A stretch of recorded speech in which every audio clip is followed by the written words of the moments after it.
¿Qué tal? Te saluda el profesor Jorge Huanca. Hoy hablaremos sobre el ciclo del carbono. Es un ciclo de tipo gaseoso. El carbono se encuentra en forma de gas en la atmósfera. ¿Cómo se llama este gas hecho de carbono? ¿Dióxido de carbono o simplemente CO2? El primer evento en el ciclo de carbono es la fijación de CO2. ¿Qué quiere decir fijación de CO2?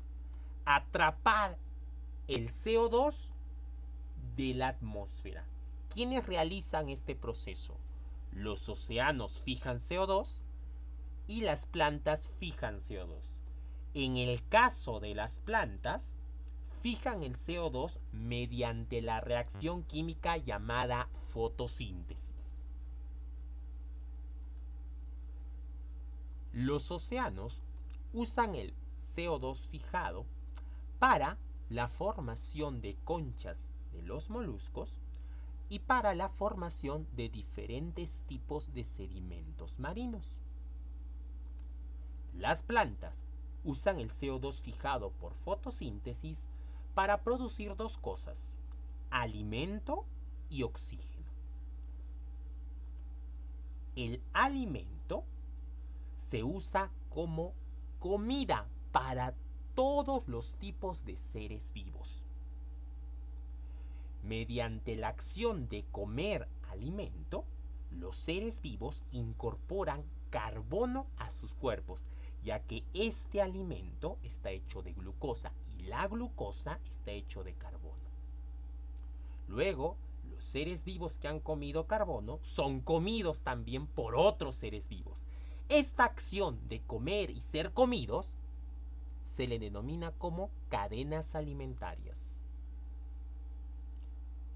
Mediante las cadenas alimentarias, el carbono se mueve en los diferentes tipos de seres vivos. Luego de la fijación de CO2, viene la liberación de CO2 a la atmósfera. ¿Qué procesos liberan CO2? Las erupciones volcánicas, la descomposición de cuerpos de animales, plantas, la formación de metano por los rumiantes. Los rumiantes forman un gas carbonado llamado metano y este luego forma el CO2. La respiración de los seres vivos también forma CO2. Las actividades industriales, las industrias de los seres humanos forman CO2.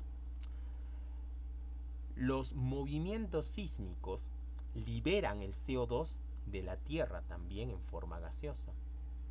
Sin embargo, no todo el CO2 es liberado a la atmósfera. Una parte del CO2, por descomposición de cuerpos, es almacenada en el suelo en forma de combustibles fósiles, como el carbón, petróleo y gas natural son ejemplos de combustibles fósiles que almacenan carbono. Y así termina el ciclo del carbono. Te saludó el profesor Jorge Huanca. Muchas gracias por tu atención.